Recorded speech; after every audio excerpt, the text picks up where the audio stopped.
Nggih maturkeun panuwun paripurna waosan donga saking panjenengan Bapak Dedi, mugi dipun paring barokah dening Kang Maha Kuwaos Allah Subhanahu wa taala.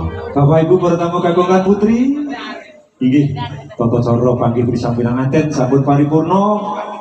Inggalo Bapak jenengan dan Ibu berdol pinanganten sekalian ingaturan tumuju mring sasana ngajeng muntapaken konduripun para tamu kagungan. Lan gobilangen kula pratitisaken tata cara panggih pisan pinanganten wonten ing arep kaliyan menika kathah keterangan nyuwun pangapunten. Monggo dipun tutup sesarengan kanthi waosan hamdalah proderaken.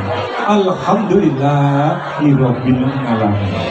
Nuwun makaten Bapak Ibu para tamu kagungan putri sebisa malih anggen kula pratitisaken kirang kono kirang cetha kirang pas kirang nrajuk kono saking panjenengan sedaya kula nyuwun pangapunten wonten rasanipun para tamu kagungan putri menika Bapak Jumingan dasane Ibu sampun nganti risang pinanganten kagungan putri ing atura jumeneng wonten sasana ngajeng muntapaken konduripun para tamu kakung lan putri.